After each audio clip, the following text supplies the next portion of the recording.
How to change ATM pin. नमस्कार दोस्तों, स्वागत करता हूं आप सभी को टेकीराज यूट्यूब चैनल पर। आज के इस वीडियो में हम सीखेंगे कि कैसे आप ओरिएंटल बैंक ऑफ कॉमर्स या फिर किसी भी बैंक का एटीएम पिन को कैसे बदल सकते हैं।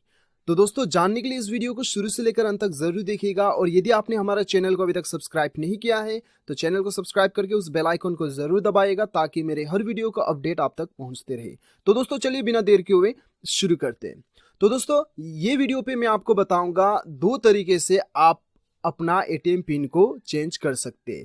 यानी कि एक केस ये होता है कि दोस्तों, आपको अपना एटीएम पिन जो है बहुत पुराना लग गया है और आप जो है नया एटीएम पिन जनरेट करना चाहते हैं, चेंज करवाना चाहते हैं। एक तो ये केस होता है और दूसरा केस होता है कि आप अपना एटीएम पिन भूल चुके हैं और आप रिकवर करना चाहते हैं।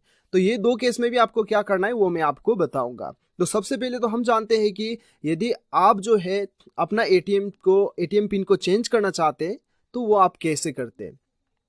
तो सबसे पहले तो आप अपना एटीएम में जाएंगे और एटीएम में जाने के बाद आपको स्वाइप करना होगा आपका एटीएम। उसके बाद में आपको यहाँ पे बताया जाएगा कि आपका लैंग्वेज चूज करने के लिए, ठीक है। तो आपका लैंग्वेज जो भी है वो आप चूज कर लीजिए यहाँ से। उसके बाद में आपको अपना पासवर्ड भरना होगा, ठीक है। तो दोस्तों, ये पहला वाला जो है आपको पासवर्ड याद है और आप नया पासवर्ड बनवा रहे हैं, ठीक है। दूसरे स्टेप में हम बात करेंगे कि आप पासवर्ड भूल चुके हैं और रिकवर कैसे करना है। तो फिलहाल तो हम देखते हैं, आपको यहाँ पे अपना पासवर्ड जो आपको अभी फिलहाल आपका पासवर्ड है वो भरना है। उसके बाद में आपको एंटर पे दबाना है। उसके बाद आपको यहाँ पे सेलेक्ट करना है ट्रांजेक्शन टाइप। यहाँ पे पिन चेंज का ऑप्शन दिखाई दे रहा होगा आपको। जरूरी नहीं है कि यहीं पे दिखाई दे, यहाँ पे या फिर कहीं भी आपको दिखाई दे, पिन चेंज का ऑप्शन आपको क्लिक करना होगा, ठीक है। उसके बाद आपको यहाँ पे नया पिन आपको बनाना होगा। नया पिन आप जो भी बनवाना चाहते हो वो यहाँ पे भर दीजिए।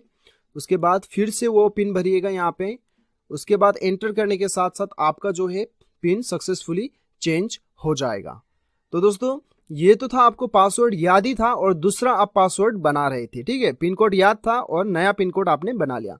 लेकिन दूसरा केस में आपको क्या करना होता है दोस्तों, दूसरा केस में क्या करना होगा, आपको नीचे डिस्क्रिप्शन पे एक लिंक मिलेगा। मैंने एक आर्टिकल का लिंक शेयर किया है, वो लिंक को क्लिक कीजिएगा तो वो आर्टिकल में जाने के बाद में इंडिया का सारा बैंक का आपको वहां पे टोल फ्री नंबर मिल जाएगा, ठीक है। आपको क्या करना है, आपका जो भी बैंक का टोल फ्री नंबर है उससे आप कॉल कीजिएगा। कॉल करके कस्टमर केयर को बताइए कि आपको अपना एटीएम का जो है पिन जो है वो आपको चेंज करवाना है, आप भूल चुके हैं। तो वो केस में क्या होगा कि दोस्तों, आपको एसएमएस सर्विस प्रोवाइड किया जाएगा। आपको एक नंबर दिया जाएगा जिस नंबर में आपका डेबिट कार्ड का यानी कि एटीएम कार्ड का लास्ट 4 डिजिट नंबर रहता है, वो नंबर आपको एसएमएस करना होता है, ठीक है। आपको कस्टमर केयर जो नंबर देगा वो नंबर पे आपको आपका एटीएम का 4 डिजिट लास्ट नंबर भेजना होता है और आपको अपना पासवर्ड जो है एसएमएस के जरिए से ही मिल जाएगा। इस प्रकार से आप रिकवर कर सकते हैं। तो नीचे डिस्क्रिप्शन पे लिंक मिल जाएगा, वहां पे चेक करके लिंक क्लिक करके आप अपना टोल फ्री नंबर ढूंढ के आप कस्टमर को कॉल करके आपका एटीएम का पिन बदलवा सकते हैं। तो दोस्तों, इस प्रकार से आप अपना बैंक का एटीएम पिन आसानी के साथ बदल सकते हैं। तो मुझे पूरा उम्मीद है कि आपको वीडियो पसंद आया होगा। वीडियो पसंद आए तो एक लाइक जरूर कीजिएगा, चैनल को सब्सक्राइब कीजिएगा, वीडियो को शेयर कीजिएगा। मिलते हैं अगले वीडियो में, अभी के लिए इतना ही। Till then bye bye, take care.